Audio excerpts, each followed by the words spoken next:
Hallelujah. Hallelujah. Ìjà gbàdúrà. Orúkọ Jésù. Orúkọ Jésù. Orúkọ Jésù.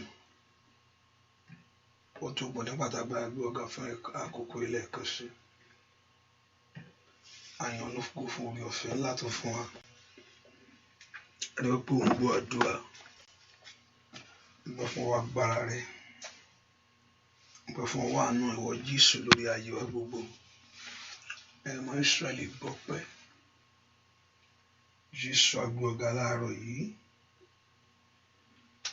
Àgbẹ̀ ọ̀gá fún tó ń ṣe. Gbọ́ fún ìyìn rẹ̀, agbára rẹ̀. Gbọ́ fún wa agbára ìwọ Ọlọ́run lórí ayé wa. Ẹ̀mọ́ Ísírẹ́lì lórúkọ Jésù ló gbọ́ pẹ́. Kábíyèsí lórúkọ Jésù ló gbà yín. Fọ́tò pọnà pátágbá lórúkọ Jésù ló gbọ́ pẹ́. Olúwa gbà yín. Ẹgbẹ́ fún orí gbogbo. Ẹgbẹ́ fún àánú gbogbo. Ẹgbẹ́ tó ń ṣe nínú ayé wa àti ohun tí ó ṣe lónìí. Ẹgbẹ́ fún wa agbára ìyanu. Èyí tí Ọlọ́run yóò fi hàn lórí ayé wa lákòókò yìí. Ẹ̀mọ́ Ísírẹ́lì lórúkọ Jésù Olúwa gbọ́ pẹ́ wa. Wọ́n la gbójú wa sókè sí o. Ọwọ́ Ọlọ́run wọ́n la tọ̀ wá. Ọwọ́ Ọlọ́run wọ́n la wojú rẹ̀ fún ìyanu. Wọ́n lè bá wa ṣe láàárọ̀ yìí. Ọwọ́ la tọ̀ wá fún ìdáwọ́lé. Wọ́n náà ló sọ nínú ọ̀rọ̀ rẹ̀ pé ká béèrè títí ayọ̀ wa yóò fi kún ni. Wọ́n pé ó jẹ́ kí ayọ̀ wa kúnnú àdúrà yìí. Ó fọwọ́ agbára pàdé ayé wa. Ó ṣe ohun tuntun yìí tí ó wù jáde nísinsìnyí. Ètí gbogbo ojú ó rí yìí. Ètí gbogbo ayé ó sì gbé ìwọ Jésù ga. Ẹ̀mọ́ Ísírẹ́lì Olúwa gbọ́ pẹ́ wa. Gbogbo ẹ̀ṣẹ̀ gbogbo Olúwa dáríjì. Gbogbo àṣírí gbogbo Olúwa dáríjì. Yára àánú ńlá rẹ̀ gbà. Yára àánú agbára rẹ̀ gbà. Yára àánú ńlá rẹ̀ gbà. Bá ayé wa pàdé. Ṣòun tó ló ṣe bàbá. Ṣòun ńlá tó ló ṣe. Ṣòun ńlá tó ń ló ṣe. Òun ńlá tó ṣe ìlérí pé wọ́n Ọlọ́run yóò ṣe. Olúwa ṣe kankan. A ó sì yìn ọ́ lógo. A sì gbé ìwọ Ọlọ́run ga. Láì lórúkọ Jésù Kristi. Olúwa tulùgbàlà wa. Àmín. Inú ọkàn rẹ̀ mo fẹ́ kó gbé Jésù ga láàárọ̀ yìí. Mo fẹ́ kó dúpẹ́ fún oore ọ̀fẹ́. Oore ọ̀fẹ́ wà láàyè. Oore ọ̀fẹ́ ìpamọ́. Mo fẹ́ kó dúpẹ́ fún ẹni tó ṣàánú fún ọ. Ẹni tó ju ra àánú gbà. Mo fẹ́ kó dúpẹ́ lọ́wọ́ ẹni tó ṣàánú ayé rẹ̀. Ọba tó ojú ra àánú gbà. Mo fẹ́ kó dúpẹ́ lọ́wọ́ ẹni tó fàánú gbọ́ ọ. Mo fẹ́ kó dúpẹ́ lọ́wọ́ ẹni tó fàánú kó ọ yọ. Dúpẹ́ lọ́wọ́ Ọlọ́run yìí. Ọlọ́run mo yìn ọ́. Ọlọ́run mo gbé ọ ga. Fún oore ọ̀fẹ́ ńlá. Fún àánú láti arí gbà. Dúpẹ́ lọ́wọ́ Ọlọ́run. Dúpẹ́ lọ́wọ́ Ọlọ́run yìí. Pé Jésù ṣé o.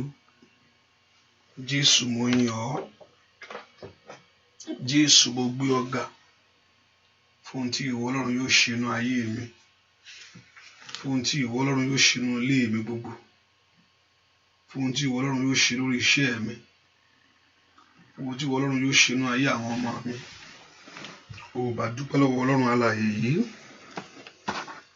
Ọba tó fààyè gbà ọ́.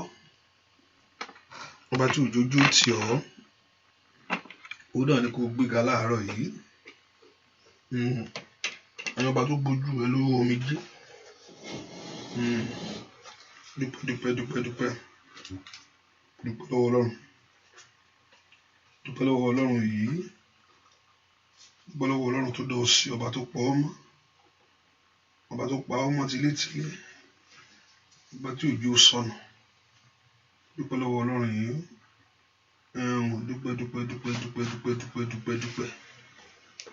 Dúpẹ́. O bá dúpẹ́ lọ́wọ́ Ọlọ́run alààyè. Ọlọ́run mi ò ṣeun o. Ọlọ́run mi ò ṣeun o. Ó ṣé o bàbá. Ó ṣé o Jésù. Ó ṣé o bàbá ṣé. Ó ṣé o Jésù. Ọba tí kò jẹ́ ń dòkú. Ọba tí kò jẹ́ ń ṣọ̀fọ̀. Ọba tí kò jẹ́ ń filẹ̀ bóra bí aṣọ. Ó ṣé o bàbá. Ó bá dúpẹ́ lọ́wọ́ rẹ̀. Ó ṣé o bàbá. Ó ṣé o Jésù. Ó ṣé o bàbá. Ó ṣé o Jésù. Ọba tí kò jẹ́ ń dòkú. Ọba tí kò jẹ́ ń ṣọ̀fọ̀. Ọba tí kò jẹ́ ń filẹ̀ bóra bí aṣọ. Ó ṣé o bàbá. Ọwọ́ rẹ̀ dà. Óyá óyá. Pẹ̀lú kò pẹ́ fún ẹ tó yọ pẹ́ fún. Óyá dúpẹ́ lọ́wọ́ Ọlọ́run tó ní ọ́. Ó ṣé o bàbá. Ó ṣé o Jésù. Ó ṣé o bàbá. Ó ṣé o Jésù. Ọba tí kò jẹ́ ń dòkú. Ọba tí kò jẹ́ ń ṣọ̀fọ̀. Ọba tí kò jẹ́ ń fi ẹ̀bùrà bí aṣọ. Ó ṣé o bàbá. Óyá óyá o. Ó ṣé o bàbá. Ó ṣé o Jésù. Ó ṣé o bàbá. Óyá o. Ó ṣé o Jésù. Ọba tí kò jẹ́ ń dòkú. Ọba tí kò jẹ́ ń ṣọ̀fọ̀.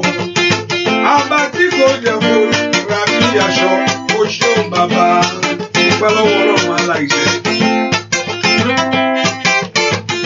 Ó yá fọpẹ́ fún ẹni tó ń ṣe é. Ó bá dúpẹ́ lọ́wọ́ ẹni tó dá ọ sẹ́. Ó ṣé o bàbá. Ó ṣé o Jésù. Ó ṣé o bàbá. Ó ṣé o Jésù. Ọba tí kò jẹ́ ń dòkú. Ọba tí kò jẹ́ ń ṣọ̀fọ̀. Ọba tí kò jẹ́ ń filẹ̀ bóra bí aṣọ. Ó ṣé o bàbá. Ó ṣé o. Ó ṣé o bàbá. Bàbá. Ó ṣé o Jésù. Ó ṣé o bàbá lórí ayé òde o. Ó ṣé o Jésù. Ọba tí kò jẹ́ ń dòkú pẹ́. Ọba tí kò jẹ́ ń ṣọ̀fọ̀. Ọba tí kò jẹ́ ń filẹ̀ bóra bí aṣọ. Ó ṣé o bàbá. Óyá o. Ọ̀pẹ́ yẹn tó yẹ sá. Óyá fi ìfọ̀ Ọlọ́run tó dá o. Ó ṣé lórí ayé mi. Ó mọ̀ dá o sí. Fún ìdí ìrànlẹ́sẹ̀. Ó mọ̀ fọwọ́ mọ́. O lè débi ayọ̀ rẹ ni. Ó ṣé o bàbá. Ó ṣé o Jésù. Ó ṣé o bàbá. Bàbá. Ó ṣé o Jésù. Ọba tí kò jẹ́ ń dòkú. Ọba tí kò jẹ́ ń ṣọ̀fọ̀. Ọba tí kò jẹ́ ń filẹ̀ bóra bí aṣọ. Ó ṣé o bàbá. Óyá óyá o. Ó ṣé o bàbá. Bàbá mi.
Jésù ó mà ṣeun. Jésù ó mà ṣeun, ọba tí ò jẹ́ kí ìmọ́lẹ̀ ayé rẹ kú. Ọ̀tá fẹ́ lù pa, Ọlọ́run ni ò gbà. Jésù ṣe o. Ó dúpẹ́ lọ́wọ́ Ọlọ́run, dúpẹ́ lọ́wọ́ Jésù.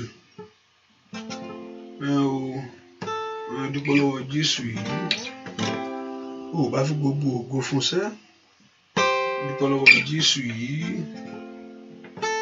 Pàṣàdúrà òwúrọ̀ kúnlẹ̀ àgbàdúrà. Àdúrà ni ọgbọ́n Christian láti bọ́ lọ.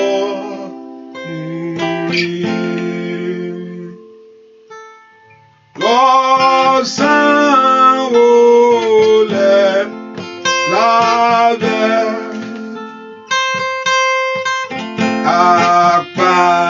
àpátáyé láyé. Ìtura o.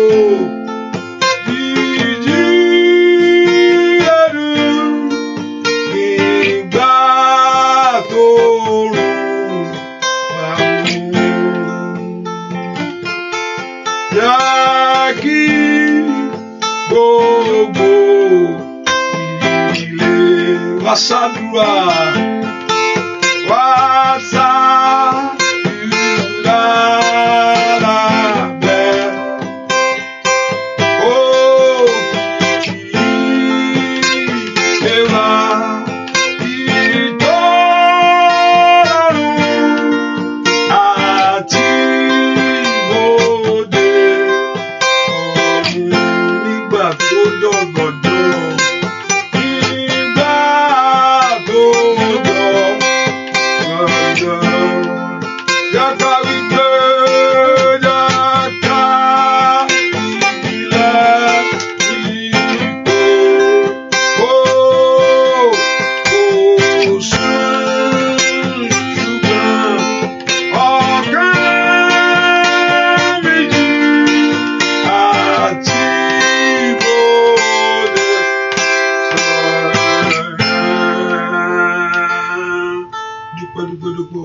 Fún ọ ní àkókò láti lè ké pé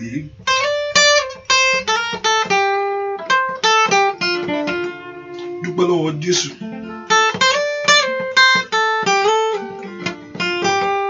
Dúpẹ́ lọ́wọ́ Jésù, mà ṣeun, ó ṣeun, ó ṣeun, ṣeun, ṣeun, ṣeun. Dúpẹ́ lọ́wọ́ Ọlọ́run ọba tó ṣe inú ayé rẹ̀. Òun náà ni kò fi gbogbo ògo fún. Òun náà ni kò fi gbogbo ọlá fún. Ẹni tó tó bẹ́ẹ̀. Dúpẹ́ lọ́wọ́ ẹni tó tó bẹ́ẹ̀. Ẹni tó tó bẹ́ẹ̀ lórí ilé rẹ, lórí ọ̀nà rẹ gbogbo. Ẹni tó tó bẹ́ẹ̀ lórí iṣẹ́ rẹ. Ẹni tó tó bẹ́ẹ̀ náà lé ẹ. Ó ṣe inú ayé mi o. Ó ṣe o Jésù. Dúpẹ́ lọ́wọ́ Ọlọ́run yìí.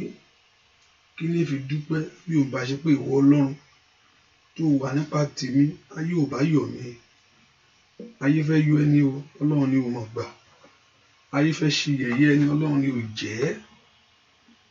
Dúpẹ́ lọ́wọ́ Ọlọ́run láàárọ̀ yìí. Lift your voice and just worship him and give thanks to him. Kábíyèsí rẹ, kábíyèsí rẹ ayérayé, mo yìn ọ́ fún oore ọ̀fẹ́ ńlá àti fún àánú ńlá tí mo rí gbà. Dúpẹ́ lọ́wọ́ Ọlọ́run yìí. Jésù ṣe o. Ṣé ni màá dúpẹ́? Ṣé ni màá yìn ọ́ o? Àní Élóhé Jésù. Ṣé ni màá dúpẹ́ o bàbá? Ṣé ni màá dúpẹ́ o? Ṣé ni màá yìn ọ́ o? Àní Élóhé Jésù. Ṣé ni màá dúpẹ́ o bàbá? Ṣé ni màá dúpẹ́? Ṣé ni màá yìn ọ́ o? Jésù. Èmi máa dúpẹ́ o bàbá, ṣé mi máa dúpẹ́, èmi máa yìn ọ́ o, àníyé lóore Jésù. Èmi máa dúpẹ́ o bàbá, ìwọ ń kọ́ ṣe èmi máa dúpẹ́, èmi máa yìn ọ́ o, àníyé lóore Jésù. Èmi máa dúpẹ́ o bàbá, ṣe mi máa dúpẹ́, èmi máa yìn ọ́ o, àníyé lóore Jésù. Èmi máa dúpẹ́ o bàbá, èmi máa dúpẹ́, èmi máa yìn ọ́ o, àníyé lóore Jésù. Èmi máa dúpẹ́ bàbá, ara mi tọ́pẹ́, ọkọ mi tọ́pẹ́ o.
Sásí níbi ààbò ńlá, gbọ́dọ̀ Ọlọ́run pé orí bi lọ. Yóò bá yẹ pé Ọlọ́run bá wà nípa tiwa, oníkìlà ò bá máa wí. Ọlọ́run mọ̀ wá ń pa tiwa ni. Yóò bá ṣe pé Olúwa wà nípa tiwa, kí ni Ísírẹ́lì ò bá máa wí o. Kí ló ò bá wí lónìí? Bó bá ṣe pé alágbára wà ń pa tiẹ̀, yóò bá ṣe pé ẹni tó ní ọ wà nípa ti ayé rẹ tọmọtọmọ, ìwà ìpolówó wà nípa tiwa, kí là bá máa wí? Ọba tó fún ọ lẹ́nu ọ̀rọ̀ sọ, ọba tó jẹ́ kó oore tọ́ka sí láyé, ó náà ní kó dúpẹ́ lọ́wọ́ rẹ̀ sẹ́. Ọlọ́run mi ò mọ̀ ṣeun. Gbọ́ àdúà lórúkọ Jésù Kristi Olúwa wa. Jẹ́ ká sọ fún Jésù lọ́wọ́lọ́wọ́, gbogbo ẹ̀ṣẹ̀ gbogbo Olúwa dáríjì, jẹ́ n rí àánú ńlá rẹ gbà. Olúwa jẹ́ kí ọwọ́ àánú rẹ kó wọnú ayé mi. Olúwa fàánú pàdé mi lónìí. Olúwa mo fẹ́ rí àánú ìwọ Jésù, mo fẹ́ rí àánú agbára rẹ. Olúwa mo fẹ́ rí àánú ògo rẹ. Olúwa mo fẹ́ rí àánú ẹwà rẹ. Àánú rẹ lónìí Olúwa bá mi pàdé. Àánú rẹ lónìí Olúwa ṣe tèmi fún. Orúkọ Jésù sẹ́, Olúwa ṣàánú fún ayé mi.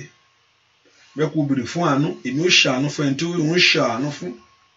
Olóṣọ bẹ́ẹ̀ o, olókùkù wí tí olóṣọ bẹ́ẹ̀ pé èmi ó ṣàánú fún ẹni tí òun ó ṣàánú fún. Ó yá ò bá béèrè fún àánú fún ayé rẹ lọ́wọ́lọ́wọ́ báyìí.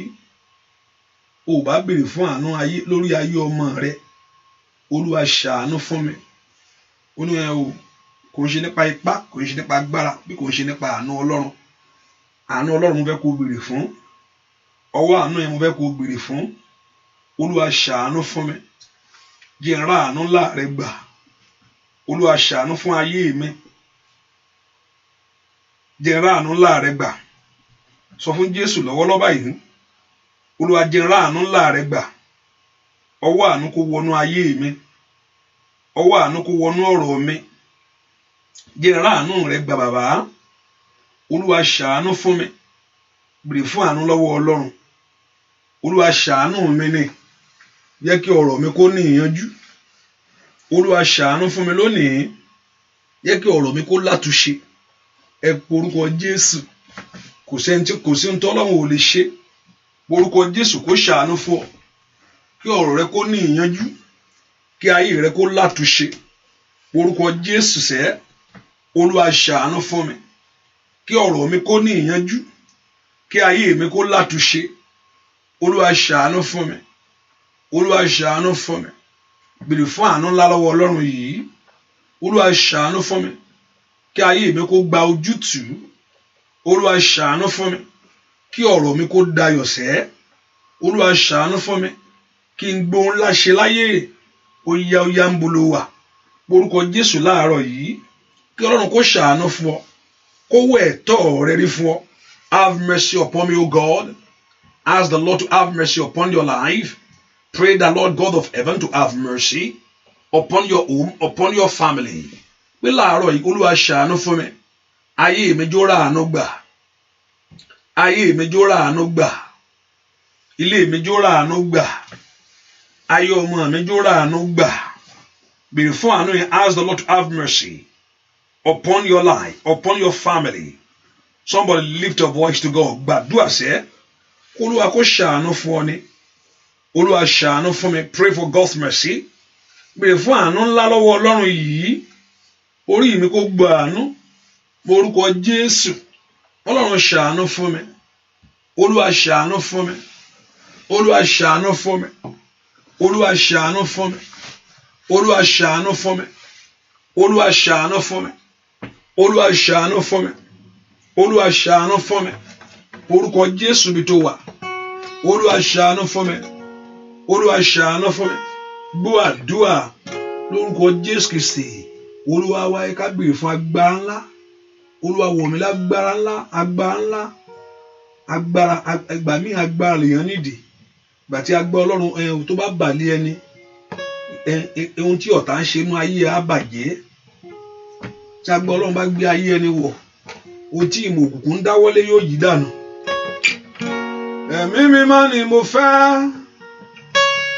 Ọlọ́run alágbára o. Ara kò lè ṣí iṣẹ́ rẹ. Olùgbàlà gbé mi wọ̀. Ọ̀pọ̀lọpọ̀ àní wàá fẹnu gbára ẹ sílẹ̀ ni. Ó mà níbi tó ti fẹnu gbára ẹ níwájú Olúwa ẹnu lè ṣe ẹ̀mọ́ ìgbàgbọ́kè.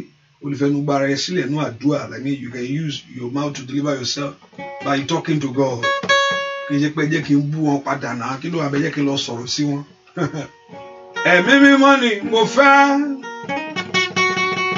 Ọlọ́run alágbára o. Ara kò lè ṣí iṣẹ́ rẹ. Olùgbàlà gbé mi wọ̀. Ẹ̀mí mímọ́ ni mo fẹ́. Ọlọ́run alágbára. Ara kò lè ṣí iṣẹ́ rẹ. Olùgbàlà gbé mi wọ̀. Ẹ̀mí mímọ́ ni mo fẹ́. Ọlọ́run alágbára. Ara kò lè ṣí iṣẹ́ rẹ. Olùgbàlà gbé mi wọ̀. Ẹ̀mí mímọ́ ni mo fẹ́. Ọlọ́run alágbára. Ara kò lè ṣí iṣẹ́ rẹ. Olùgbàlà gbé mi wọ̀. Olùgbàlà gbé mi wọ̀. Olùgbàlà gbé mi wọ̀. Ò bá bèrè fún agbára yẹn. Olùgbàlà gbé mi wọ̀. Tọmọtọmọ tilétilé. Óyá o. Olùgbàlà gbé mi wọ̀. Orí ìdúgbà gbàbọ̀dé. Óyá. Olùgbàlà gbé mi wọ̀. Ipa ayé mọ́ka o. Olùgbàlà gbé mi wọ̀. Kòǹkò ní kó dalẹ̀ fún ọ láyé. Olùgbàlà gbé mi wọ̀. Kò má sọ wéré nù. Olùgbàlà gbé mi wọ̀. Ipa ayé má ṣe ká ọ. Olùgbàlà gbé mi wọ̀. Óyá. Olùgbàlà gbé mi wọ̀. Kò ní kò ṣe wò kò ṣe pa láyé. Olùgbàlà gbé mi wọ̀. Kò ní kò ṣe mú. Olùgbàlà gbé mi wọ̀. Kò ní kò ṣe wojú rẹ̀. Olùgbàlà gbé mi wọ̀. Ara kò lè ṣí iṣẹ́ rẹ̀. Olùgbàlà gbé mi wọ̀.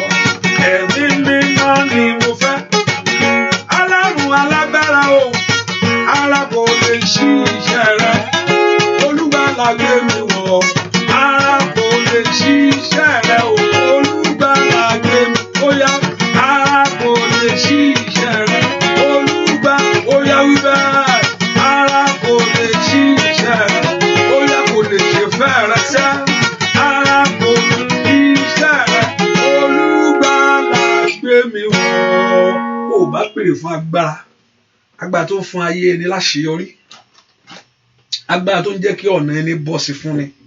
Lift your voice and pray for the power of God. Béèrè fún agbára ńlá, agbára tó jẹ́ débi ayọ̀ ẹ. Ọlọ́run wọ̀ mí ní agbára ńlá, gbogbo iṣẹ́ òkùnkùn àti ètí òkùnkùn kó bàjẹ́. That the works of enemies, the plans of enemy be destroyed. Olúwa gbé ìpín mi wọ̀, Olúwa gbé ayé mi wọ̀ láàárọ̀ yìí. Orúkọ Jésù kí ọwọ́ ire kó kàn mí. Wọ́n lanu kó pàdúrà ó. Sọ fún Jésù bí tó wà sẹ́. Olúwa gbé mi wọ̀, ayé mi gbàgbára. Olúwa gbé mi wọ̀. Ask the Lord to empower your life. Orúkọ Jésù kọ́lọ́run kó gbé agbára ńlá wọ̀. Orúkọ Jésù ara ò lè ṣiṣẹ́ rẹ̀ sẹ́. Orúkọ Jésù kó Olúwa kó gbé ọwọ́ tọmọtọmọ. Olúwa kó gbé ọwọ́ tílétílé. Kí ọwọ́ àṣeyọrí kó wọnú ọ̀rọ̀ rẹ lọ. Kí ọwọ́ ìbùkún kó wọnú iṣẹ́ rẹ lọ. Kí ọwọ́ ìbùkún kó wọnú ilé rẹ lọ. Orúkọ Jésù láàárọ̀ yìí ni. Olúwa gbé mi wọ̀. Ara kò lè ṣiṣẹ́ rẹ bàbá. Olúwa gbé mi wọ̀. Ara kò lè ṣiṣẹ́ rẹ bàbá. Olúwa gbé mi wọ̀. Ara kò lè ṣiṣẹ́ rẹ bàbá. Olúwa gbé mi wọ̀. Ìwọ ayé mi gbàgbára. Ìwọ orí mi gbàgbára. Ìwọ ilé mi gbàgbára. Orí mi gbàgbára. Orúkọ Jésù. Mo ní agbára Ọlọ́run ló nídìí. Ríkàtàyàbá. Kí ìran rẹ lè ṣẹ. Olúwa gbé mi wọ̀. Olúwa gbé ìpín mi wọ̀. Olúwa gbé ayé mi wọ̀. Orúkọ Jésù. Kí ipa ọ̀tá má bàa ká mi. Kí ọfà ọ̀tá má bàa bà mí. Ó yá orúkọ Jésù. Olúwa gbé mi wọ̀ tọmọtọmọ. Tayátayá gbé wa wọ̀. Orúkọ Jésù. Olúwa gbé mi wọ̀. Gbọ́ àdúrà lórúkọ Jésù Kristi. Olúwa wá ẹ pé orúkọ Jésù. Olúwa yí gbogbo ìmọ̀ tádànù lórí ayé mi. Má jẹ́ n sunkún. Olúwa yí gbogbo ìmọ̀ tádànù lórí ìran mi. Má jẹ́ tèmi ó bàjẹ́. Má jẹ́ tèmi ó bàjẹ́. Ìgbà tí nǹkan ṣẹlẹ̀ sárábìnrin ó pariwo ó ní tòun rí bákan o. Kò ní ariwo tó pa jáde tòun tiẹ̀ ṣe ni. Nǹkan ṣe ló pariwo ó pariwo gan pé nǹkan dé o. Ìwọ ò bá gbàdúrà kó má bàa ṣẹlẹ̀ ló fi tọ̀ Ọlọ́run wá. Kó má bàa happen. Kó má bàa happen ló fi tó sọ pé jẹ́ n fọ̀rọ̀ mi lọ Ọlọ́run yìí o. Pé kí n sáwọ́ bí ààbò tó lágbára. Kí ipa ayé má bàa ká mi, kí ọ̀tá má bàa rí mú fọ̀rọ̀ mi lọ bàbá. Orúkọ Jésù sẹ́. Olúwa gbogbo ìpinnu òkùnkùn láti gbomijé lójú mi. Gbogbo ìpinnu òkùnkùn láti ba ire jẹ́. Gbogbo ìpinnu láti ta ayé mi sí oko ẹrú. Ní orúkọ Jésù. Gbogbo ìpinnu òkùnkùn láti yíre dànù. Gbogbo ìpinnu òkùnkùn ní orúkọ Jésù láti bà gbogbo ìmọ̀ jẹ́. Gbogbo òkùnkùn láti yí oore dànù mọ́ mi lọ́wọ́. Gbogbo ìpinnu òkùnkùn fún ayé mi. Olúwa bàjẹ́ ní àárọ̀ yìí. Ọlọ́run lanu kó gbàdúrà ó. Ibi tí ọ̀tá fẹ́ sá pamọ́ sí láti jẹ mí yà. Olúwa lé wọn jáde. Olúwa lé wọn jáde. Olúwa lé wọn jáde. Olúwa lé wọn jáde. Gbogbo agbára tí ń bo rere jẹ́. Agbára tí ń bo rere jẹ́. Agbára tí ń bo rere jẹ́. The power that destroy good things. And the power that turn good things down. Orúkọ Jésù. Nínú ayé mi kó dòfo. Ẹ gbàdúrà. Orúkọ Jésù. Gbogbo agbára tí ń bo rere jẹ́ kó bàjẹ́. Agbára tí ń bo rere jẹ́ lórí ayé mi kó bàjẹ́. Gbọ́ àdúrà lórúkọ Jésù Kristi. Olúwa wá orúkọ Jésù. Olúwa gbà mí. Ayé mi tó ní ìtúsílẹ̀. Lord, deliver me. Let my life begin to walk in liberty. Olúwa gbà mí. Kí iṣẹ́ mi kó ní ìtúsílẹ̀. Olúwa gbà mí. Kí ìrìn àjò ayé mi kó ní ìtúsílẹ̀. Ẹnìkan gbogbo agbára tó ní kó fẹsẹ̀ kọ yẹn. Ẹnìkan mò ń bá wí o. Gbogbo ipá tó ní kó fi ẹsẹ̀ kọ láyé. Ìgbà míì tí èèyàn bá fẹsẹ̀ kọ máa ń ṣubú ni. Nínú ìṣubú ẹlòmíì kò dìde mọ́ o. Ibẹ̀ ló gbà lọ láyé. Mo ń bẹ́ nìkan sọ̀rọ̀ gbogbo ẹni tó ní kó fẹsẹ̀ kọ. Ẹni tó fẹsẹ̀ kọ. Nǹkan ẹsẹ̀ rẹ̀ bó tàbí kó ṣubú. Mo ń bẹ́ wí ni o. Ayé rẹ̀ ò ní fẹsẹ̀ kọ. ẹni tó ní kó fẹsẹ̀ kọ́ tàbí kó gbàmí tí yẹn wá fẹsẹ̀ kọ́ náà ṣe ò ríran ni àbí yóò mọ̀ pé kinní yẹn wà ń bẹ̀ tàbí ìṣẹ̀lẹ̀ ṣẹlẹ̀ rún ẹ porúkọ Jésù mọ́jì orí bẹ́ẹ̀ ìpinnu òkùnkùn bàjẹ́ gbogbo ìpinnu òkùnkùn fún ìrìn àjò ayé mi Olúwa yí dànù. Ask the Lord to destroy the plans of Satan concerning your life. Gbogbo ìpinnu òkùnkùn fún ìran mi Olúwa bàjẹ́. Olúwa yí dànù. Olúwa yí dànù. Olúwa yí dànù. Olúwa yí dànù. Olúwa yí dànù. Olúwa yí dànù. Olúwa yí dànù. Gbọ́ àdúrà lórúkọ Jésù Kristi. Olúwa wá. Mo rí pé nínú ayé yìí, as young as I am, hallelujah, one thing I take note is I see that the world is getting more wicked. That compared to things 30 years ago, 40 years ago, yes, that the world is getting more wicked. Even though that last time, I'm just using 40 years ago, that last year, just use the word last year, the world is getting more wicked. And all what you see is the wickedness of man. Is the wickedness of man. That's what things is getting tougher. And the heart of men is so hardened, they don't care. Àti tí ọ̀bẹ bọ́ wọn ní kejì kò tiẹ̀ gba ẹlòmíì seconds. Èwo ló kàn? Tẹ́lẹ̀ ẹlòmíì bàjẹ́ kò sí nǹkan kó fẹ́ ayé ẹni ṣètò kó fẹ́ ayé ẹlòmíì ṣàtẹ̀gùn èwo ló kàn pẹ̀lú ẹ̀. Ẹnìkan èwo ló kàn pé àní kí kò ń ṣàtìrí tiẹ̀ ní. Ayé ń burú sí ni. Ayé ń burú sí ni. If you know, just turn your CNN or your BBC News. It's another fresh news today. It's another fresh news all the time. Ọmọ mú màmá rẹ̀ ó ń pàdánù ọkọ ń payá aya ń pọkọ oríṣiríṣi ọ̀rẹ́ ń ta ọ̀rẹ́ níbo. The heart of man so wicked now. The wickedness of man is getting higher, and that Bible says that is the beginning. All what you have seen is the beginning. Because one be kí ni ó ṣe àmì wọ́n be lọ Jésù pé kí ni ó ṣe àmì wíwá rẹ̀. They ask Jesus kí ni ó ṣe àmì wíwá rẹ̀, what is going to be the sign? And as part of it, he mentioned war from war, and he said that's the beginning of sorrow. As after he has mentioned those things and said this is the beginning. Which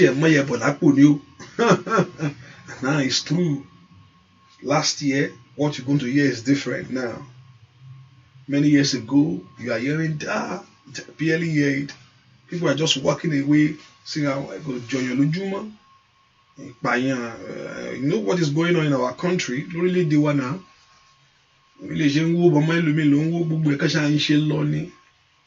So, and that's the end time. We are getting there. And he said, that is the beginning. That's the beginning. We have not seen anything yet. Barely. After the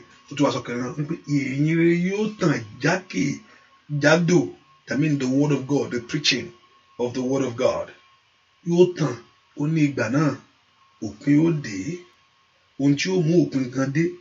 people are hearing the gospel all over, everywhere, in the whole world, even in Saudi Arabia, everywhere we hear it. So to be a testimony for them. And now, you see, now the end will come. And what will bring the end? Not the war to war, not fighting to fighting, that is going to bring the war, to bring Christ. Is the gospel. Is the gospel of God, where the word is going to be preached, where people is going to hear the gospel of him, that Jesus Christ is. They ask him, and now the end will come. Ìrìn Jésù àtàn jákè jádò gbogbo èèyàn á gbọ́ pé Jésù lolúwa o, Jésù lolùgbàlà, There is no other way. And now we are doing it through the media now. Many of you are in other country, but now you can listen. You are there. It's part of it. You are working towards it. Hallelujah. Ẹ ká pe orúkọ Jésù. Má jò ó kàn mí. Ó tún ṣèlérí nínú gbogbo rẹ̀ náà pé ó ní kìkì etí rẹ̀ ló fi gbọ́. Ó ní kì yóò sún mọ́ ọ̀dọ̀ rẹ̀. Olúwa ibi má jò ó wọlé tọ̀ mí wá. Má jò ó kàn mí. Ẹ pe orúkọ Jésù. Ibi jìnnà sí, let it be far away from me. Ibi má jò ó kàn mí. Orúkọ Jésù má jò ó kan ayé mi. Orúkọ Jésù má jò ó kàn mí. Ó yá orúkọ Jésù yẹn. Kò gbúdọ̀ kàn mí tọmọtọmọ o.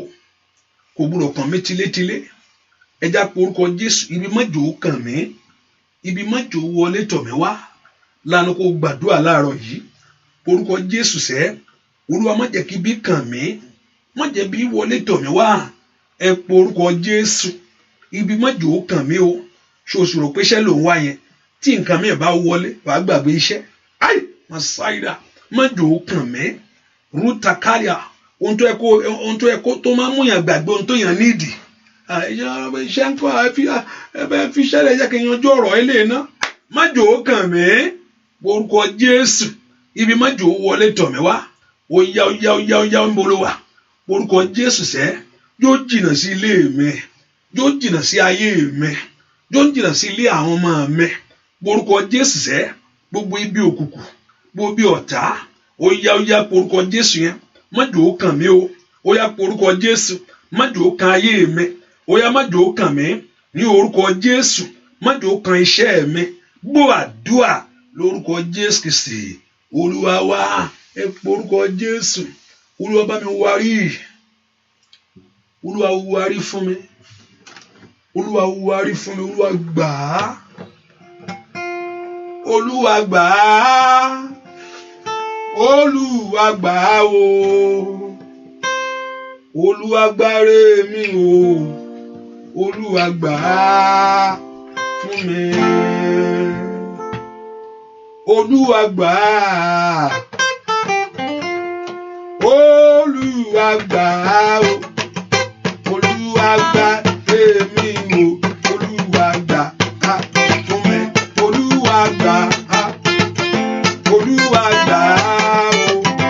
Olúwa gbà èmi o. Olúwa gbà á.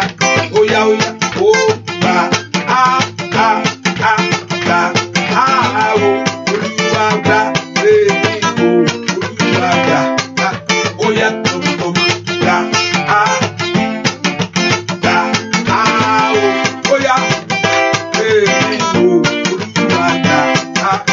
Lórúkọ Jésù gbà á gbà á o gbà ní o Olúwa gbà ó yá lórúkọ Jésù gbà á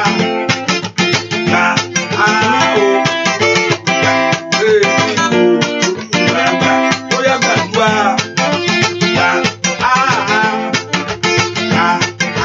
o ní o. Jésù mo bẹ̀rù lọ́gbà. Olúwa gbà o. Gbà pé mi o. Ayadayada sàtáyà. Gbà á. Gbà á o. Bóyá gbà pé mi o. Olúwa gbà. Bóyá sẹ́sẹ́. Gbà á. Gbà á o. Olúwa gbà pé mi o. Olúwa gbà.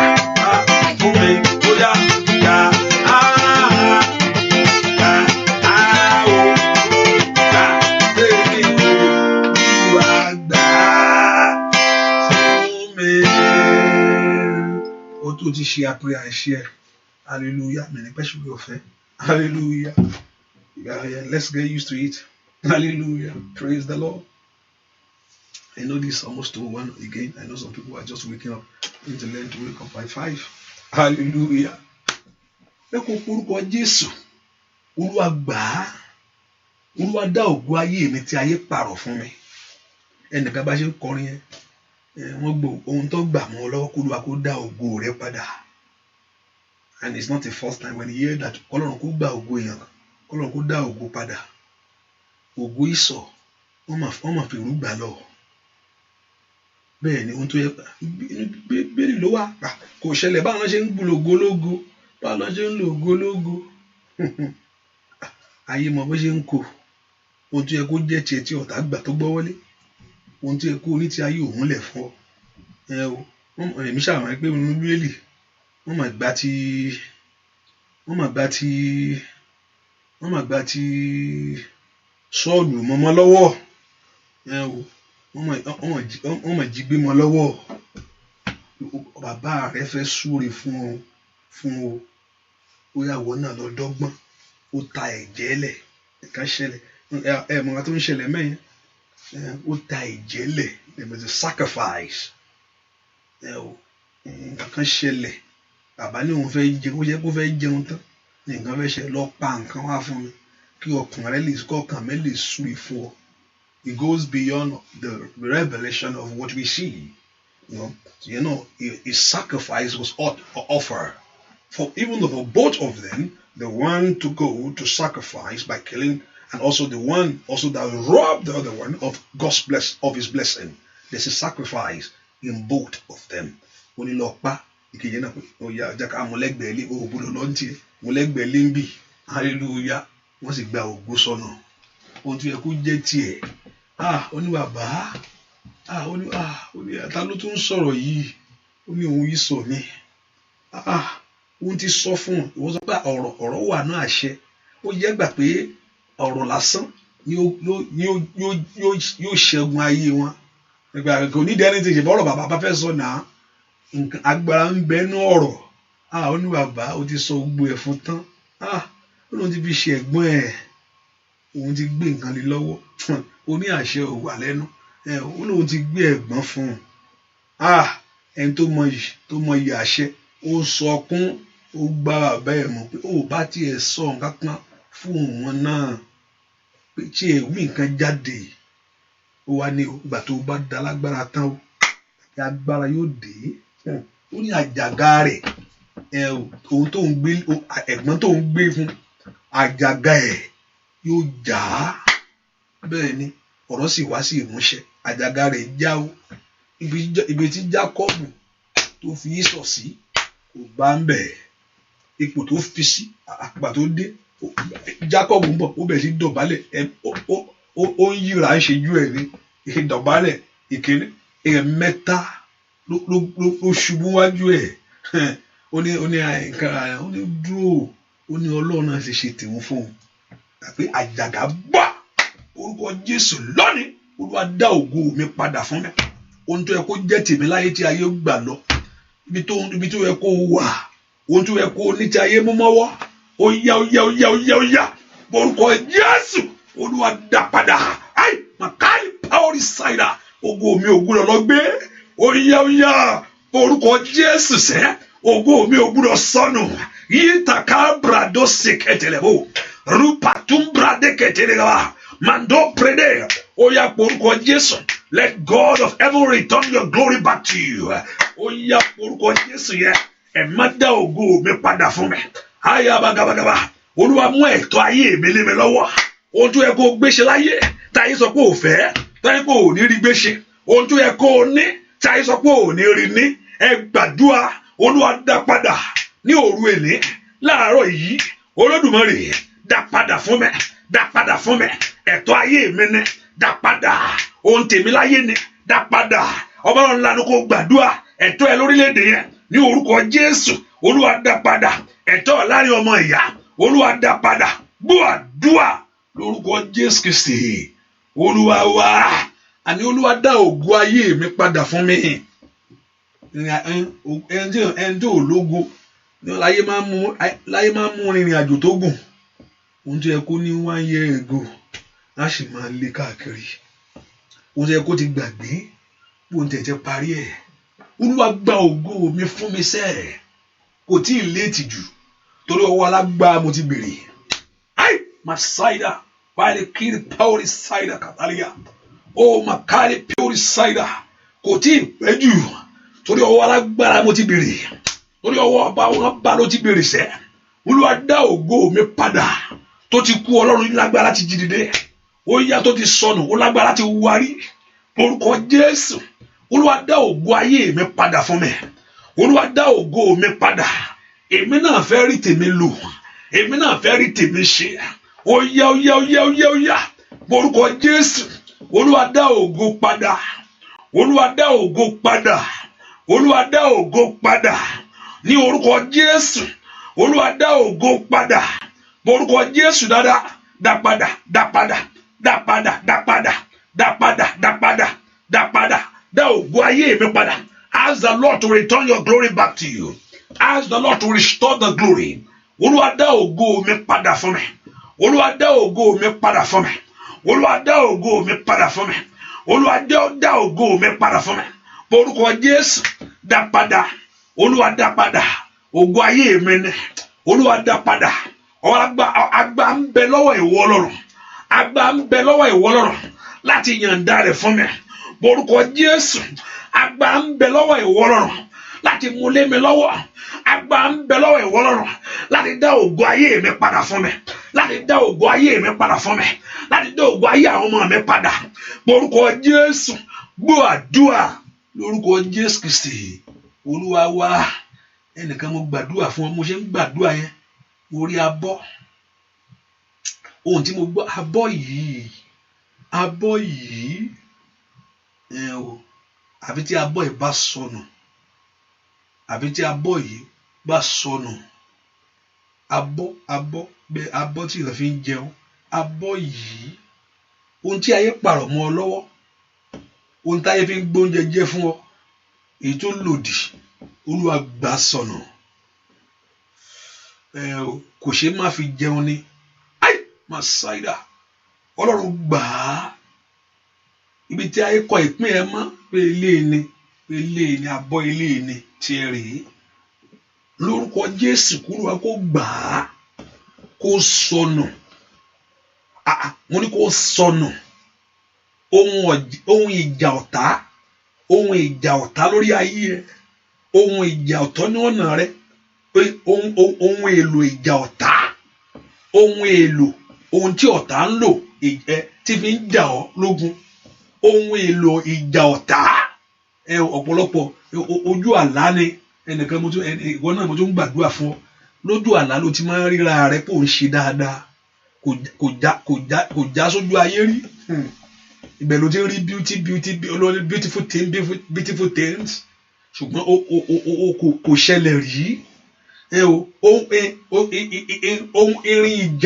Ohun èlò ìjà ọ̀tá, irinṣẹ́ òkùnkùn lórí ayé mẹsẹ lónìí, Olúwa bàjẹ́ nínú ayé àwọn èèyàn yìí, bàjẹ́. Olúwa bàjẹ́, Olúwa bàjẹ́. O Catalia Basira, Mando Prendo to Preketelia, le sonde rebokopare saida. Orúkọ Jésù, irinṣẹ́ òkùnkùn bàjẹ́. Ikatelia da, londe rebokombiru saida. Irinṣẹ́ òkùnkùn lónìí kó bàjẹ́. Irinṣẹ́ ọ̀tá lónìí kó bàjẹ́. Irinṣẹ́ ọ̀tá lónìí kó bàjẹ́. Ó Màsáìdà, irinṣẹ́ òkùnkùn ní Katayaba, irinjà ọ̀tá lórí ayé mi o. Ètò dá ògo dúró, ètò dá ògo dúró, ètò dá ògo dúró, ètò dá ìrànlọ́wọ́ dúró ní Katayaba, ètò lé àánú sálọ ní orúkọ Jésù. Ó yá lónìí, Olúwa bàjẹ́, Olúwa bàjẹ́, Olúwa bàjẹ́, Olúwa bàjẹ́. Gbọ́ àdúrà lórúkọ Jésù Kristi Olúwa wa. Wọ́n ní bẹ́ẹ̀ kó gbà Olúwa bàjẹ́. Arábìnrin kan ó bá ọ̀rẹ́ ẹ̀ wọlé kò yẹ pé sítórì o. Arábìnrin tí mi mọ̀ ní o. Ó máa bọ́ ọmọ skul rẹ̀ lọ síbì kan ni. Ló bá lọ bí kan nǹkan dé. Ló bá dòrò lọ́fẹ̀ẹ́ lò. Wọ́n pé orílẹ̀-èdè tá a wà ó mọ̀ burú o. Nìkan mi bá wọlé sọmọ ọmọ tó ń torí ẹ̀ pé ọmọ tó lọ sí skúlù. Ó bá di ló ń san pátákátá ló ń san wérewère. Bẹ́ẹ̀ ni ohun ìjà ọ̀tá wọnú ayé ẹ̀, skúlù gangan kò lè lọ mọ́. Arákùnrin kan náà mo mọ̀, ọ̀tọ̀ ìkejì ẹ̀ náà nǹkan náà ni. Ìgbà tá a kẹ́wàálẹ̀ wọ ẹ̀rọ ọbẹ̀ kó pàdé òun lóru ni. Hallelujah. Ó wá sọ pé ibi tó ti wá wọ́n ní kò wọ́n káṣá ní ká máa wọ́n ń tàn tí ò bá tiẹ̀ gbọ́ èèyàn bá tiẹ̀ wo pé ìyẹn tiẹ̀ rí nǹkan kan ó sì à ń gbọ́ pé kí ni ìtàn àwọn èèyàn fẹ́ ń pààyàn àti láti ń gbọ́ pọ́n fọmọ ṣòwò wọ́n sì stop ó tiẹ̀ wá lé kékeré kalẹ̀ gbàtí gọ́ọ̀mẹ̀ntì ò bá lè ṣe anything ọ̀pọ̀lọpọ̀ àṣà lọ bá sátánì gọ́ọ̀mẹ̀ntì ò bá lè fún mi ní kankan wọn á lọ bá sátánì náà kí ló tún kù ohun tó ń ṣẹlẹ̀ náà gọ́ọ̀mẹ̀ntì ò rán anybody lọ́wọ́ ọmọ 20 years nísìn ọmọ 20 years tán bí Nàìjíríà kò sí nǹkan tí gọ́ọ̀mẹ̀ntì ṣe fún not is kò sí I can say 20 years let me just use 20 years torí ọ̀pọ̀lọpọ̀ lọ kò sí a 20 years old person in Nigeria kò sí nǹkan tí government ṣe fún not a single thing to benefit from the government private school ló lọ omi kànga ló mu that mean pipe ẹ iná ara ẹ ló ń fà ojú not a single thing not a single thing not a single thing a 20 years in that country can stand and boast that kò sí nǹkan tí government ṣe fún and which is true private school ló lọ kò lọ public school torí kò sí nǹkan tó wà ńbẹ̀ omi ara ẹ̀ ní wọ́n gbé kànga bọ́ òwò ní wọ́n gbé sílé tó ń fún wọn lómi iná wọ́n ń sanwó náà kò rí kí ló ti wá kù tí wàá pẹ́ ọ̀gbàdàn ọ̀pọ̀lọpọ̀ tí gọ́ọ̀mẹ̀ntì ò lè offer nothing wọ́n á sá lọ sátánì òun ló fà á lógún fi lé pọ̀pọ̀ ìlara ṣe pọ̀ ìwọ náà eléyìí ríṣẹ́ eléyìí ń ṣe kínní bẹ́ẹ̀ ni ohun tó ń fa ogun nìyẹn ìlara nínú ìlara lógún wá ń wà tí ìlara bá ti wà ogun á jáde ẹlòmíì ò lè handle ẹ ẹlòmíì ò lè handle success ẹlòmíì ẹ pàdánù eléyìí tó yẹ kó celebrate ẹ a ní no òun ò lè celebrate ẹ ọ̀pọ̀lọpọ̀ a ní pé ìgbéga rẹ dójú tòun bẹ́ẹ̀ ni ẹlòmíì ìgbéga ẹ ó sọ á ló dójú tòun ni ó rọkọ ṣáájú mi ó dójú tì mí kò lè handle ẹ pé àwọn ọmọ yẹn ṣe rí àwọn tó dójú tì mí pé ọ̀nà kò ní sọ pé ohun tó ń ṣẹlẹ̀ o àní ẹ bá ń gbé lulẹ̀ ẹ po orúkọ Jésù kó bàjẹ́ lórúkọ Jésù kó bàjẹ́ irinṣẹ́ òkùnkùn lórí ayé mi kó dasán irinṣẹ́ òkùnkùn náà ràn mí kó bàjẹ́ lórúkọ Jésù kó bàjẹ́ ọwọ́ alágbára ènìyàn ọwọ́ alágbára lórí ayé mi ọwọ́ alágbára àwọn ènìyàn lórí iṣẹ́ mi ọwọ́ alágbára àwọn ènìyàn lórí ìrìn àjò Dáfídì ké pe Ọlọ́run ó ní gbà mí lọ́wọ́ ogun tó jù mí lọ ó wà dẹ̀fẹ̀ kí ìpínlẹ̀ yẹn pọ̀ orúkọ Jésù Olúwa gbà mí lọ́wọ́ ogun tó ju ayé mi lọ Olúwa gbà mí lọ́wọ́ ogun tí ayé tó ju ayé mi lọ ohun tí ayé fi ń gbé oúnjẹ fún ọ jẹ ní orúkọ Jésù màtárí abàkáyàbà agbára tí ń jí ògo gbé ní orúkọ Jésù tí ò fẹ́ kí ìran rere ṣẹ agbára tí ń ba ògo jẹ́ ní orúkọ Jésù èyí tí ò fẹ́ kí ọkàn balẹ̀ ọwọ́ ìka ènìyàn tí ń ja ayé mi lógun ọwọ́ ìka ènìyàn èyí tó dìde sí ayé àwọn ọmọ mi ọwọ́ ìka ènìyàn ó yá hey Messiah power is sirakaria ó yá kó gbàdúrà lórúkọ Jésù Kristi olúwa ẹnìkan gbàdúrà ẹnìkan sọ fún Ọlọ́run ohun tí ọ̀tá ṣe sí mi nínú ayé mi ohun tó ń mú lọ bóyá aṣọ mi ni bóyá ohun kan tí ọ̀tá mú ní ara mi ohun tó jẹ́ tèmi tí ọ̀tá mú ní ara mi láti fi bá mi jà olúwa sọ́dòfo lónìí ẹnìkan mi ìfẹ́ lọ details ni o I don't want to go further ohun tí mò ń wò yìí mo kàn fẹ́ kó kọ gbàdúrà bẹ́ẹ̀ ohun tí ọ̀tá mú nú ara mi ohun tí ọ̀tá mú nínú ayé mi ohun tí ọ̀tá mú lórí iṣẹ́ mi ohun tí ọ̀tá mú nú ayé mi láti fi bá mi jà yóò bàjẹ́ wọ́n máa ń sọ pé ọmọ náà ọ̀ká ní í ṣe kúkọ pa ló máa ń pa ọ̀ká yẹn ohun tí ọ̀tá mú lára mi ohun tí ọ̀tá mú ní ọ̀nà mi láti fi bá mi jà ọ̀pọ̀lọpọ̀ ọ̀tá ọmọ ẹ̀rá á gbìdìde fún ọ̀pọ̀lọpọ̀ ìyá ẹlòmíì á gbìdìde fún ẹ̀ṣẹ́ báyé ẹ̀jẹ̀ ohun tí ọ̀tá mú lára mi láti fi bá mi jà ohun tí ọ̀tá mú nínú ayé mi láti fi bá mi jà lónìí Olúwa sọ di asán. Ohun èlò alágbára tí ayé fi ń gbógun tì mí, ohun èlò alágbára tí ayé fi ń bá mi jà, ohun èlò alágbára tí ayé fi ń dọ̀nà mi rú, ohun èlò alágbára ní orúkọ Jésù tí ayé fi ń fìṣẹ́ṣẹ́ mi, ó yá lónìí lórúkọ Jésù, ó yá bàjẹ́, ó yá ń bolo wàṣẹ orúkọ Jésù. Makali pauri sira kalia, makali pure sira kalia, wandelia delia usalia, wa ila ukaturia, mazuke pure sike peruya. Ó yá gbàdúrà ohun èlò alágbára ní orúkọ Jésù tí ayé fi ń bá mi jà, ohun èlò alágbára tí ayé fi ń gbógun tì mí, ohun èlò alágbára ní orúkọ Jésù. Olúwa bàjẹ́ ohun tí ọ̀tá mú lára mi, ohun tí ọ̀tá mú nínú ayé tó mú ní ara mi, kò bá jẹ́ aṣọ ẹni, kò bá jẹ́ aṣọ ẹni pé aṣọ rẹ̀ yóò pọ̀n láyé ni ní orúkọ Jésù.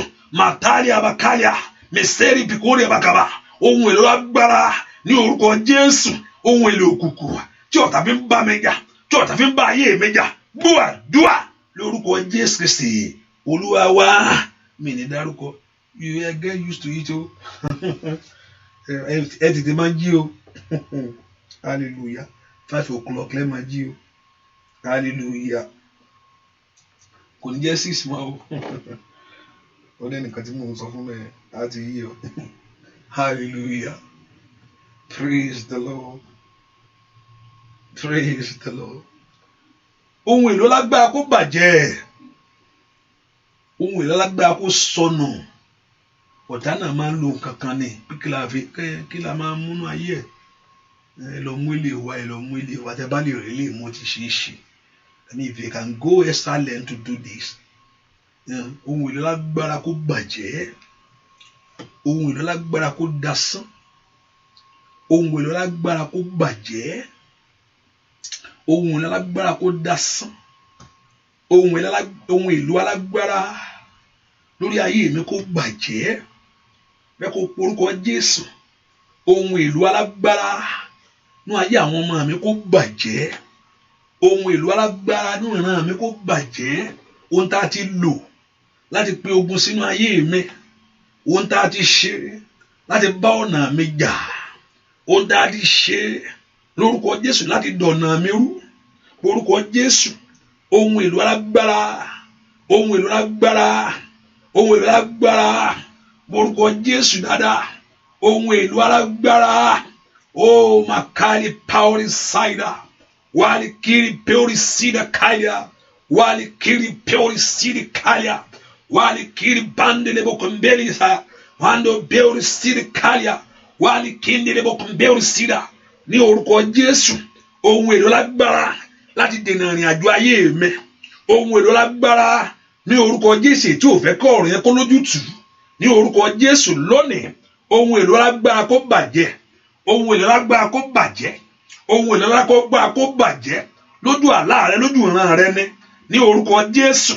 Ohun èlò lágbára kó bàjẹ́, gbọ́ àdúrà lórúkọ Jésù Kristi Olúwa wa. Ẹ pọ orúkọ Jésù. Ibi tí ayé pe ìpín mi sí, ìwọ ìpín mi gbọ́ ọ̀rọ̀ Olúwa jáde. Ibi tó ní pé kó o máa, ibi tó wà máa gbé nìyẹn o. Ibi tán porí rẹ mọ́, ọ̀pọ̀lọpọ̀ wọn ti porí rẹ̀ má wùjọ àwọn olóṣì, àwọn ẹlẹ́gàn. Ó yá gbọ́ ọ̀rọ̀ Olúwa lónìí. Ìwọ ìpín mi sọjí, mọ́ sùn mọ́ dìde. Ìwọ ìpín mi sọjí, mọ́ sùn mọ́ dìde. Sọ́ọ̀lù sọ ìpín Dáfídì sínú igbó. Ọlọ́run wá jáde, ó lé wọgbó lọ. At one point in time, Dáfídì gan sunkún pé ogun ìpọ̀ jù, kí ló dé? Ogun ojúkorojú. Sọ́ọ̀lù ó bàjà in any form ni. Máa finish ẹ̀ wá kó wọ́n bọ̀ ẹ̀ máa pa ẹ̀ dànù. At one point ó lọ bá wòlíì, kí lòun ṣe? Ogun yìí pọ̀ náà, kí ni ìpọ̀ jù? Alágbára yẹn lé ká, alágbára yẹn lé kiri. Bẹ́ẹ̀ ni Jésù sọ wọ́n rẹ̀ pé ó ní tó bá lè ṣe lè sí igi tútù, mélòó ni igi gbígbẹ tó bá lè ṣe lè fóun. Táyé wò pé kó ń kú bó ṣe ń ṣeré tó yìí, táyé wò pé kó gbogbo ẹ̀ sọnù kó bàjẹ́ mọ́ òun lọ́wọ́.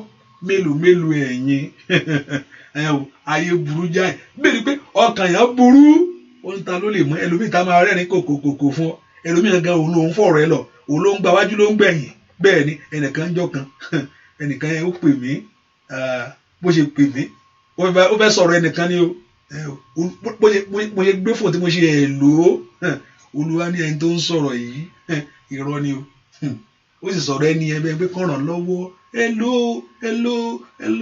hello sir olúwa ní ẹni yìí gẹ́gẹ́ ní bẹ́ẹ̀ ní ọ̀rọ̀ ẹni tó ń sọ yìí bẹ́ẹ̀ ni ẹni rẹ òun ló sì gbà ẹ bá a ṣe kíní kó yá kíákíá náà ẹ máa jẹ kíní kó ṣe kíákíá ó ṣe pé ẹ lò tí mo ṣe ẹ lò ó ohun tó jáde lọ́yà eléyìí nǹkan ń bẹ ní jẹ́ bẹ́ẹ̀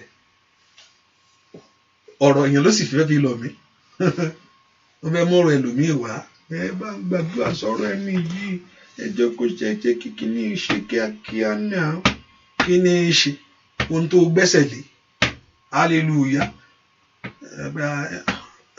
ẹ ló sá a sì dákẹ́ tiẹ̀ ìgbà mi yàn pé ìgbà mi ò lọ kí èèyàn ní láti mèṣọ́nù pọ̀ kò ṣe gbogbo nǹkan tí èèyàn bá rí lèèyàn ń sọ kò sí ẹlòmíì ò lè handle ẹ̀ o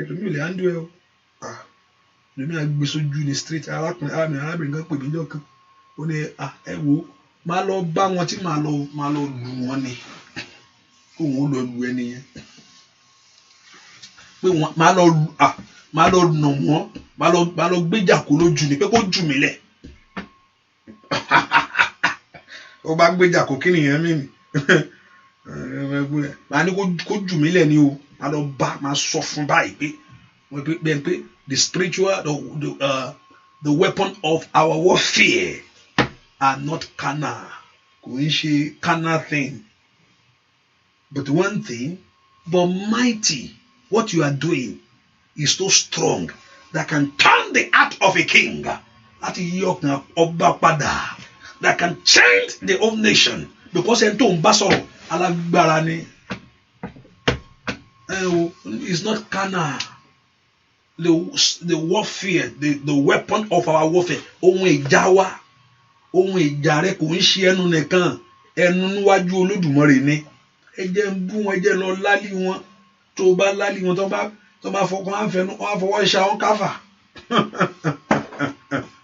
bẹ́ẹ̀ ni òṣùwọ̀n kó o bá ẹni tó lágbára sọ̀rọ̀ bẹ́ẹ̀ ni mo ní ọ̀pọ̀lọpọ̀ ló ṣe àbá ń gbàdúrà fún arábìnrin kan náà ìwájú ọgá mo ti mú ọ̀rẹ́ ẹ̀ wọlé nǹkan ń bẹ lílé yìí náà mo ní ṣé ọ̀rẹ́ yín rè gbé ọ̀rẹ́ mi ni wọ́n ọ̀rẹ́ mi ni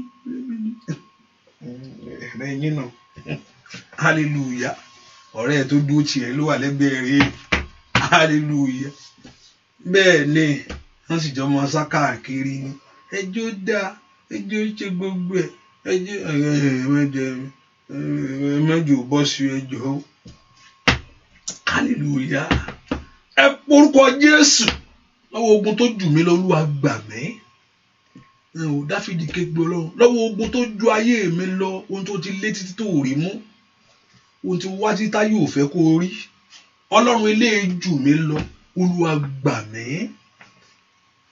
Ọlọ́run eléyìí jù mí lọ mo ti wá kíní títí ayé ò fẹ́ kí n rí kí ni ìwọ sọ Olúwa mo ti kanlẹ̀kùn títí ayé ò fẹ́ kó ṣí kí ni ìwọ wí Màsáídà mo ti bèrè títí ayé ò fẹ́ kí n rí gbà kí ni ìwọ Ọlọ́run àwọn ọmọ ogun wí dìde fún ìrànlọ́wọ́ mi o Mazida bakali peori saida wali peori sira bakali peori sira katalia oya dìde fún ìrànlọ́wọ́ ayé mi sá kí ọ̀nà àbáyọ mi là gbogbo tí ayé gbé tì mí kó ṣẹ́ láṣẹ wọlẹ̀ kó agbára tó dìde sí mi ní orúkọ Jésù kó dasán ọmọ kálí peori saida ohun tó ń tẹ̀lé mi ká lórúkọ Jésù kó ṣègbé Ọlọ́run kí ló wí o Ọlọ́run mi kí ló wí Ọlọ́run mi kí ló wí Ọlọ́run mi kí ló wí rí pàtídàbà mo bèrè ayé ò fẹ́ kí n gbà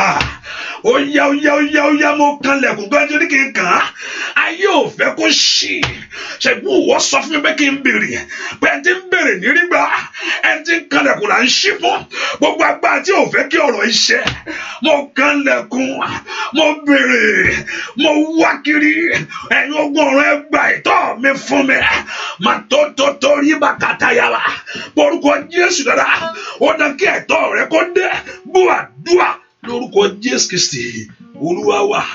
Ọlọ́run mi bàbá bá mi wá rí o Ọlọ́run mi bàbá bá mi wá rí o gbogbo ayé mi o lọ́la ti ìmọ̀lẹ̀ gbogbo iṣẹ́ mi o lọ́la rí ìmọ̀lẹ̀ o óyá o Ọlọ́run mi bàbá bá mi wá rí o Ọlọ́run mi bàbá bá mi wá rí o gbogbo ayé mi o lọ́la ti ìmọ̀lẹ̀ gbogbo ayé mi o lọ́la ti ìmọ̀lẹ̀ óyá o. Ọlọ́run kó wá rí kankan Ọlọ́run kó wá rí óyá o Ọlọ́run kó wá rí fún ọ kankan ọ̀nà àbáyọ rẹ kó là óyá lórúkọ Jésù. Ọlọ́run mi bàbá bá mi wá rí o ẹlẹ́dàá mi bàbá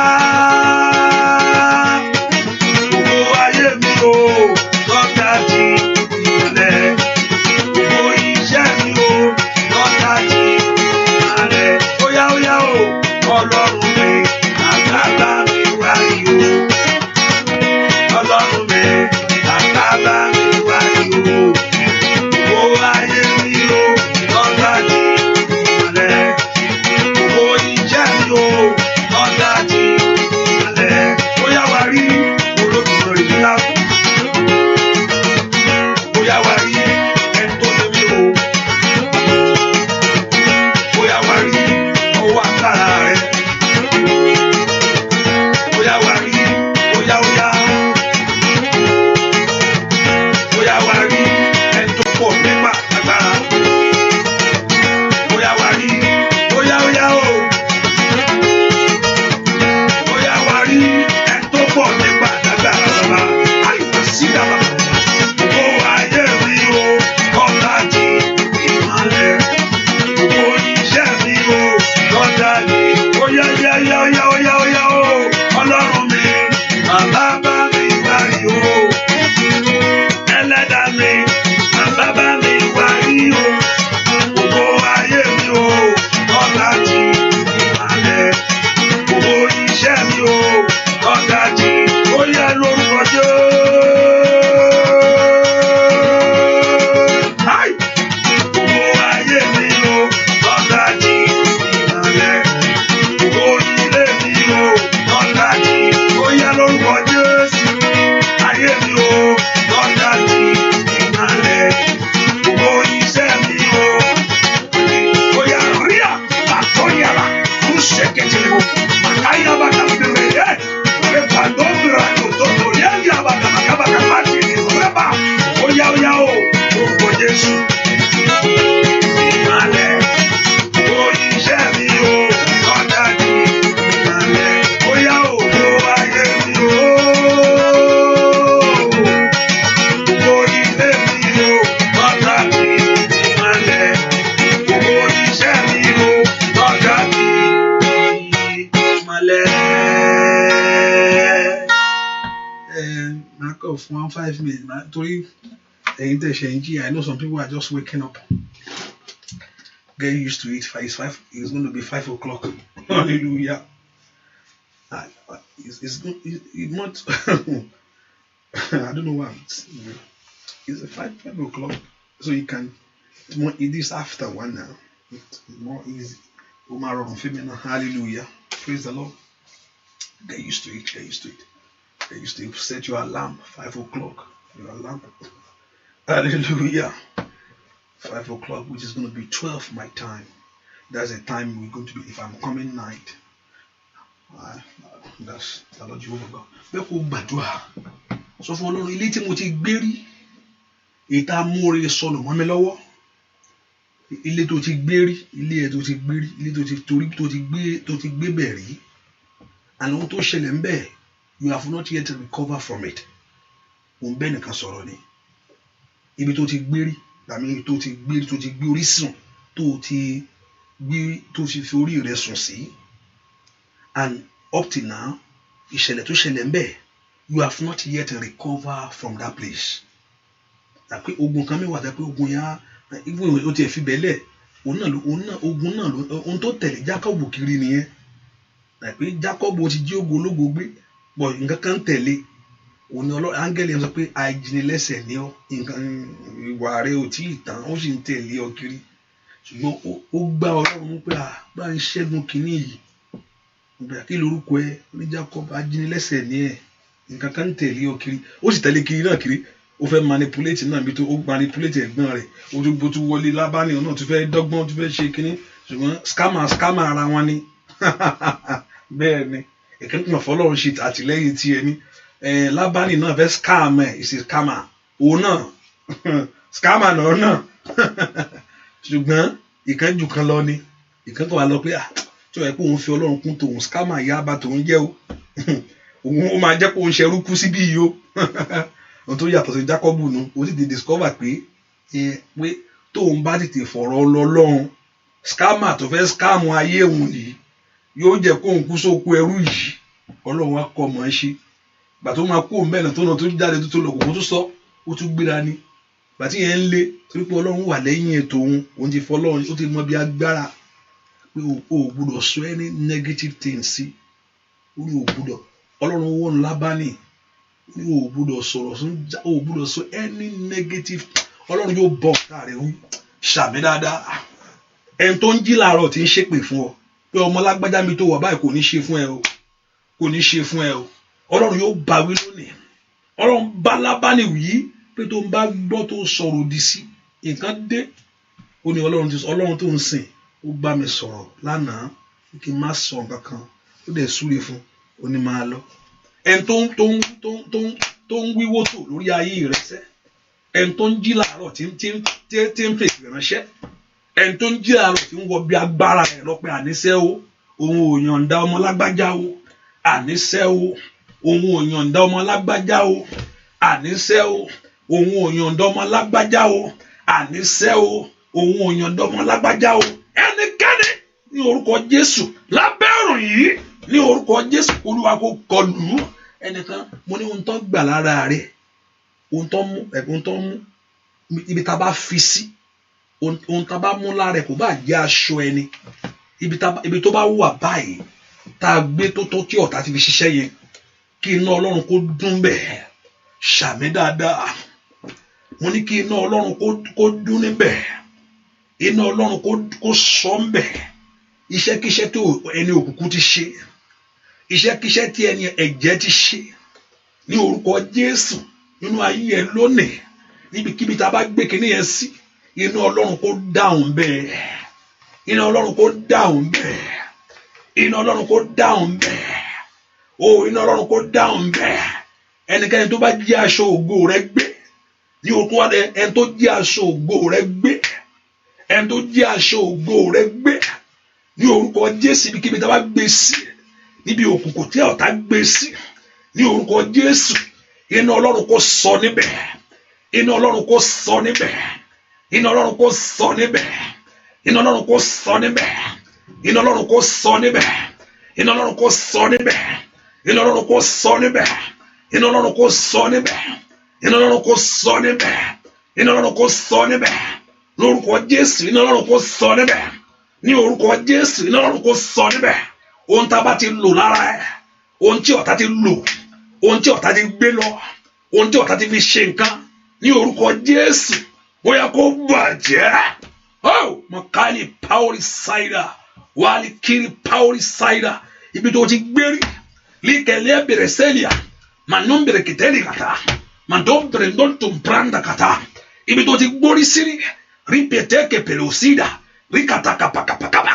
me sombra do tekele boko pero sirika wayembe ro sondo bakataya ibi tó ti gbérí romba kunda kapiro silikite le pili ko tomba kata mento ko prekate kepe lunde ke pakapakapa ní orúkọ Jésù wọ́yà mantaya malimbrede kata mo sọnù agbá Ọlọ́run lónìí àtàṣẹ rẹ̀ wọ́yà bọ́ lọ́wọ́ ogun yẹn ogun tó ń tẹ̀lé ayé ẹ kiri torí bíbi tó ti gbérí ní orúkọ Jésù bí katayaba ètò ò ti recover out of that place ó ti kú òǹbẹ ó gbé bẹ̀ mọ́ ṣùgbọ́n ohun tó ti ṣẹlẹ̀ ń bẹ̀ that very thing that took place in that place you have not yet recovered from it ní orúkọ Jésù ó makaria ó makari pauria wali kiri pauri saida wali pure city carrier wali ndé ali carry period ní orúkọ Jésù gbogbo iṣẹ́ òkùnkùn yẹn gbogbo àbá òkùnkùn yẹn ọwọ́ òkùnkùn yẹn Olúwa ló rán mi loose side carrier ní orúkọ Jésù ó yẹ kó bàjẹ́ lónìí lórúkọ Jésù kó dasán iṣẹ́ òkùnkùn yẹn kó bàjẹ́ lára rẹ̀ iṣẹ́ kó bàjẹ́ nínú ayé ẹ̀ kó bàjẹ́ lára rẹ̀ ogun yẹn kó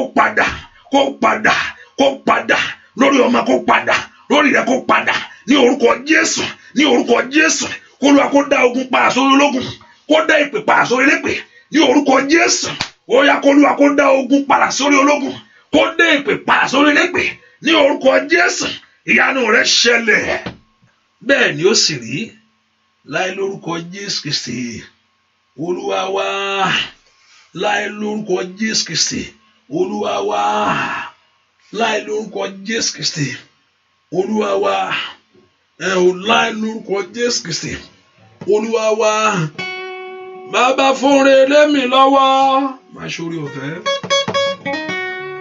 bàbá fúnre lé mi lọ́wọ́ ọwọ́ mi máa rè o bàbá fúnre lé mi bàbá fúnre mi lọ́wọ́ fúnre lé mi lọ́wọ́ óyá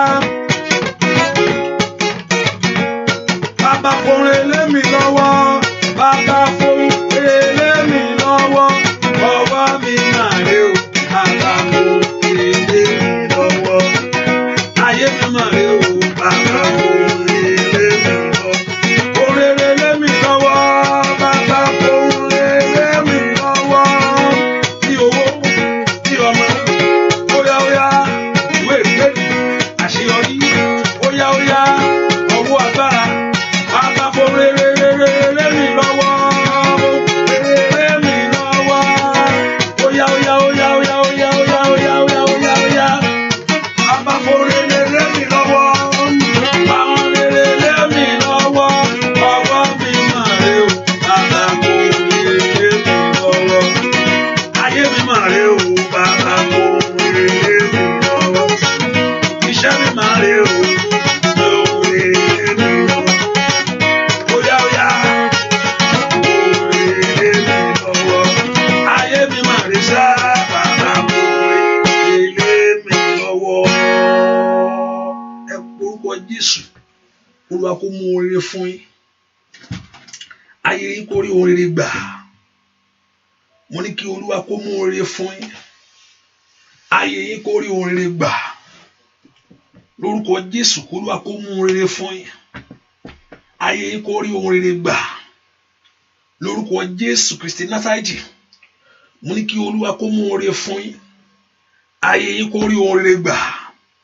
ẹ lọ ṣe rere o ẹ lọ ṣe rere o ẹ lọ ṣe rere o ẹ wọ ibi rere lọ láyé oore kó Olúwa kó mú lé ọ lọ́wọ́ ohun tó ń béèrè kó rí gbà ohun tẹ wọ́ wá láàárọ̀ ẹ̀ kó ṣẹlẹ̀ o ò ní dààmú lórí ọmọ lórúkọ Jésù ọmọ Ọlọ́run ò ní fìyà ọmọ jẹ ọ́ ọ̀tá ò ní fìyà ọmọ jẹ ọ́ Ọlọ́run ò ní gbà lórúkọ Jésù Ọlọ́run ò ní gbà kí ìyà ọmọ jẹ ọ́ láyé àwọn ọmọ rẹ ò ní ṣègbé o ò ní ṣe lásán lórí ọmọ mò ń gbàdúrà fẹ́nìkan ni o ò ní ṣe lásán lórí ọmọ àkókò tó yẹ kó jẹun aláyé kó rí jẹ àkókò tó yẹ kó gbádùn wọn kó rí gbádùn lórí ọmọ ò ní ṣe lásán ò ní ṣe lásán ò ní ṣe lásán ìyanu rẹ kó ṣẹlẹ̀ ọwọ́ agbára kó kàn ọ́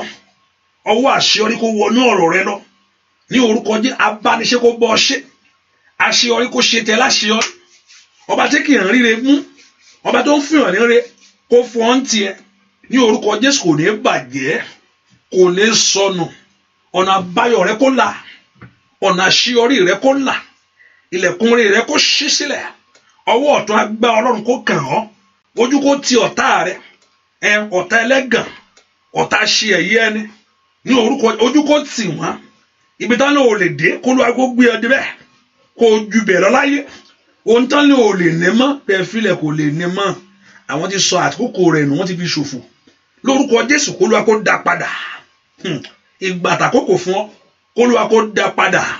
Gbogbo agbára tí sọ pé àwọn ti waste time ẹ̀ láyé, kí ló tún kù fún? Time ti lọ, ọjọ́ ẹ filẹ̀, ẹ jẹ́ kó ṣáà máa rìn, time ti lọ mọ́ lọ́wọ́. Lórúkọ Jésù, ọba tí ń dá ìgbà àtàkókò padà fún ẹni, kó dá tiẹ̀ padà, kó dá padà, kó dá padà, kó dá ìgbà àti àkókò fún ọ láyé, kó dá padà. Ojú òní tì ọ́, torí pé o sáré ọ bí ibi ìsádi agbára. Torí láàárọ̀ yìí ohun tó ṣe ni pé o sáwọ ibi ìsádi agbára lọ ní, èyí tí ń ṣe ààbò lábẹ́ Jésù.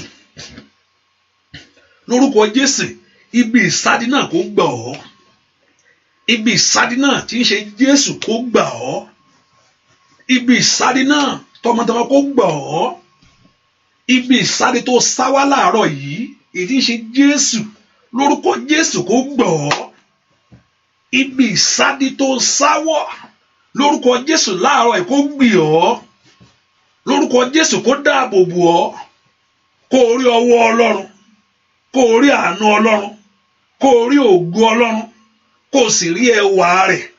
Lọ ṣe rere o, lọ ṣe rere o, lọ ṣe rere o, lọ ṣe rere o, lọ ṣe rere o.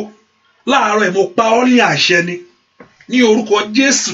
Ayé rẹ gbọ́dọ̀ kọ ohun rẹ̀ lórúkọ Jésù. Mo pa ayé rẹ láṣẹ, èmi kan pa àṣẹ ní orúkọ Jésù. Màtó brado siketelebo, mo pa ayé ẹ láṣẹ lónìí kó lọ ṣe rere. Ayé rẹ lónìí kó lọ ṣe rere, iṣẹ́ rẹ lónìí kó lọ ṣe rere, lórúkọ Jésù kó lọ ṣe rere.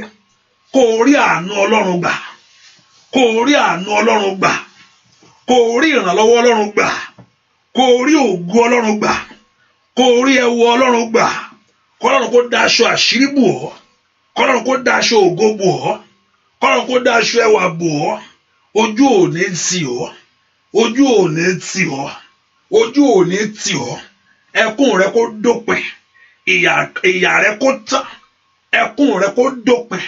O ò ní sọkún mọ́, o ò ní sọkún mọ́, o ò ní sọkún mọ́, o ò ní sọkún mọ́.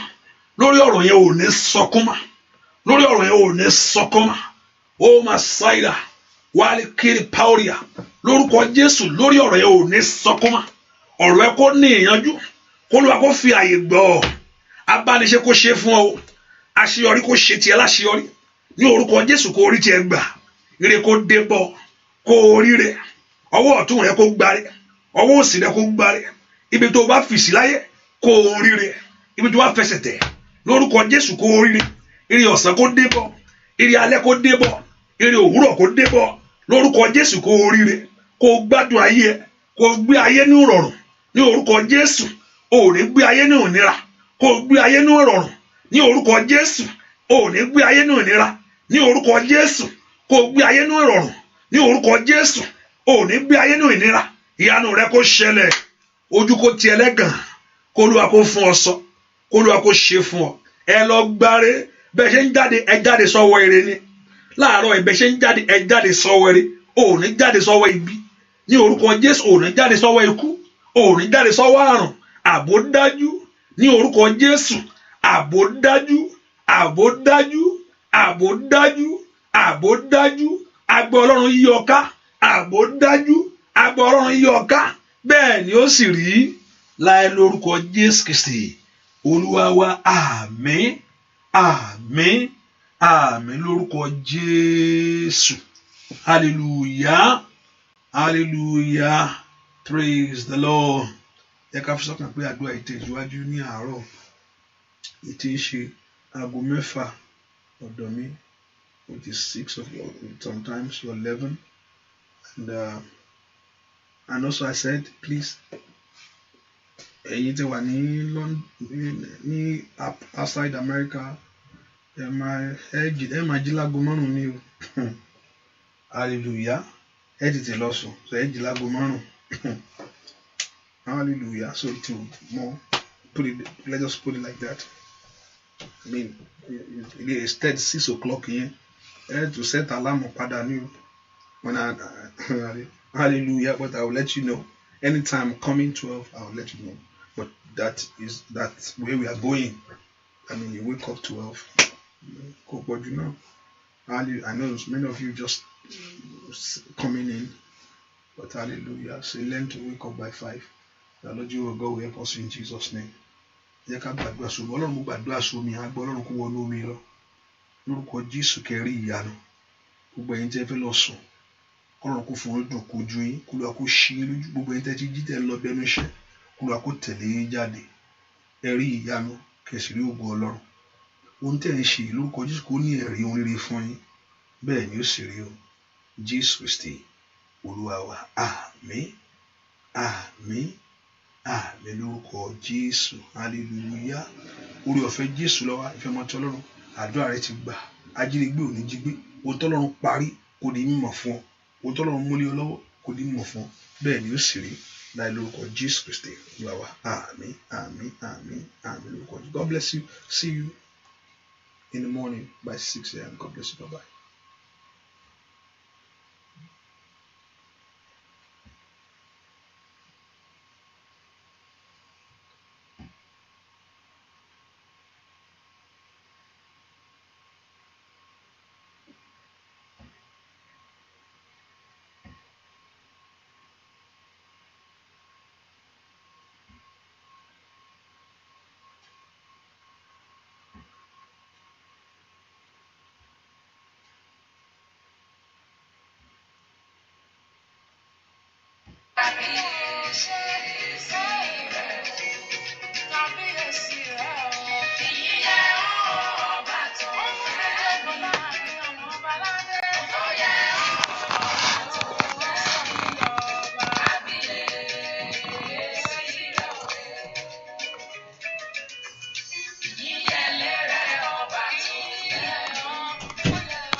Yeah.